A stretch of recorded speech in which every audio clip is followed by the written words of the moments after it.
In the latest chapter of One Punch Man, we were treated to both a feast for the eyes through insane cosmic fighting and something more cerebral. With the consequences of Garo's actions catching up to him and little chance for him to surpass Saitama's strength, something drastic had to be done.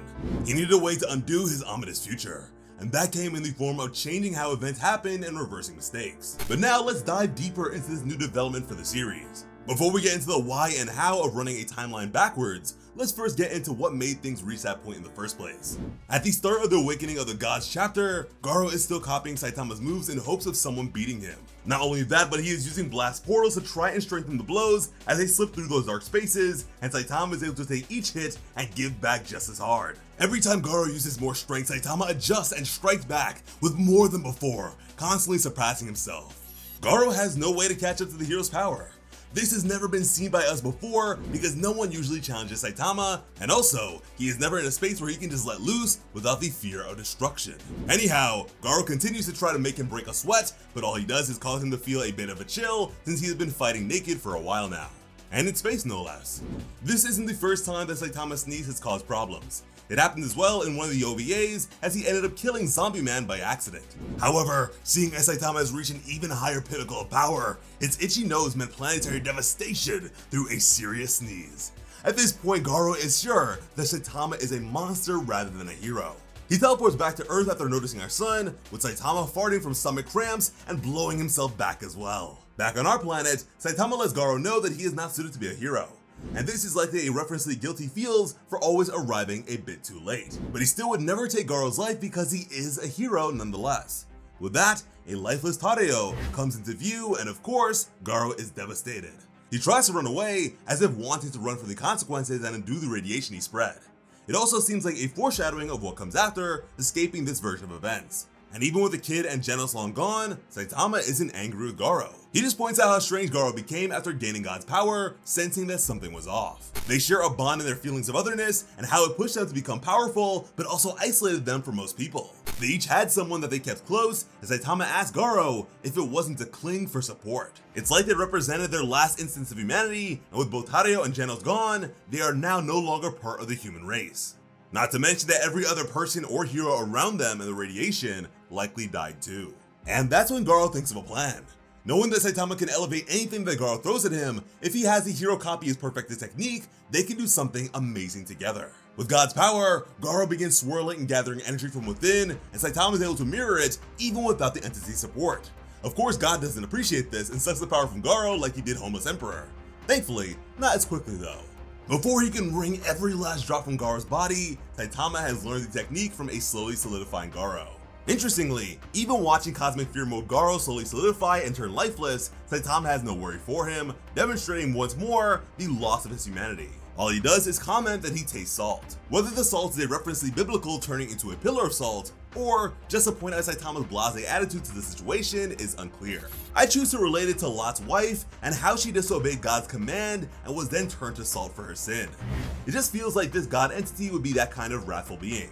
Now here's where the supposed time travel comes in. To create enough energy to do so, Garo and Saitama imagine a universe inside themselves. With that, the swirling shifts into both particles and antiparticles, moving in opposite directions at the same speed. In scientific terms, those two things are indistinguishable, except that the antimatter particles move backwards. Because matter at an atomic level is also acting in that way, it is able to move Saitama's body backwards through time instead of forward, as he usually would. Just a note here, the amount of energy required for even something as simple as an anti-hydrogen atom to be created is extremely difficult. And anything more complicated than that is simply impossible for us currently.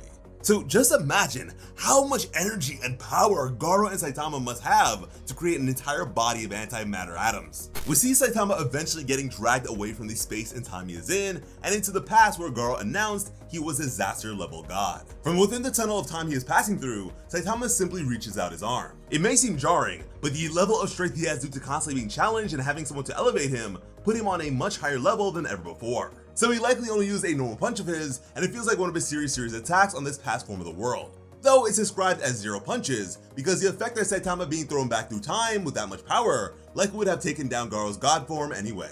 This brings up an interesting point.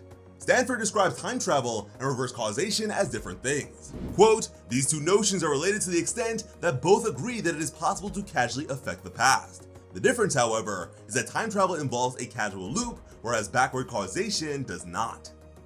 This is why it seems that Saitama rather did reverse causation instead of time travel, and why he threw 0 punches to win the fight. It was directly related to what his previous action of building up energy and fighting on Jupiter had done to his body, and not because he went backwards through time. Not to mention that the words reversal of causality are used explicitly.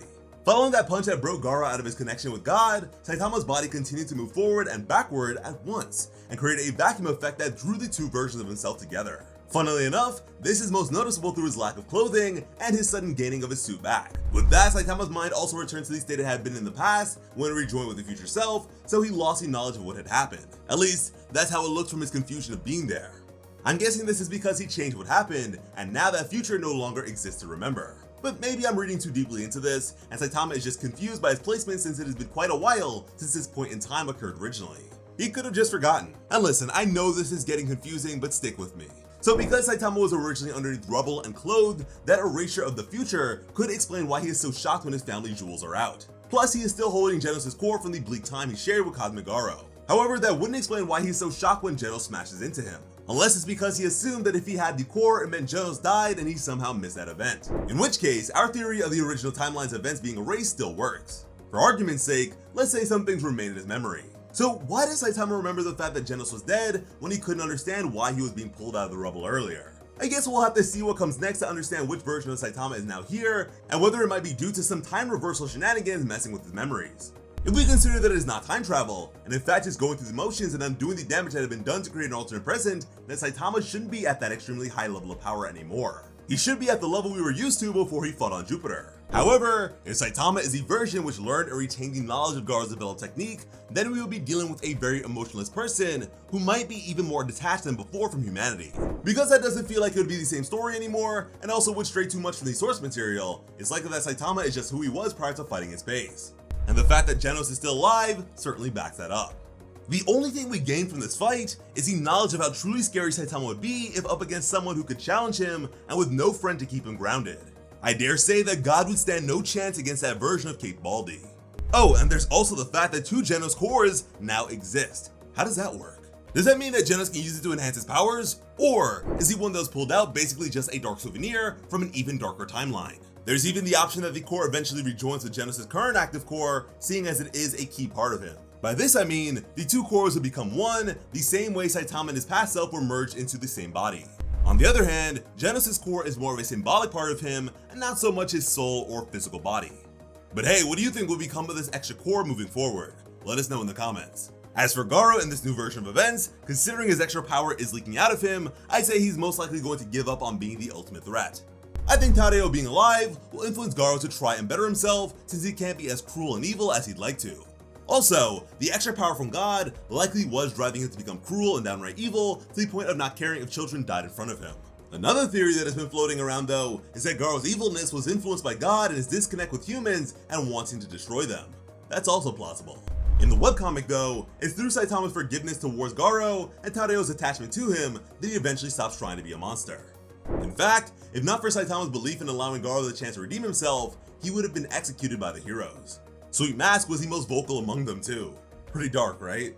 Well, I think this is the direction we are currently going on now. Back on track, so to speak. Of course, time travel is a much catchier term, but if you think the chapter is indicating time travel instead of reverse causality, why do you believe that? Do you think Saitama remembers Tadeo or Genos being dead? Is Garo gonna keep trying to be a villain? Share your thoughts with us down below. As always, I'm Slice of Otaku. Thank you all so much for watching and have an awesome day. I love you.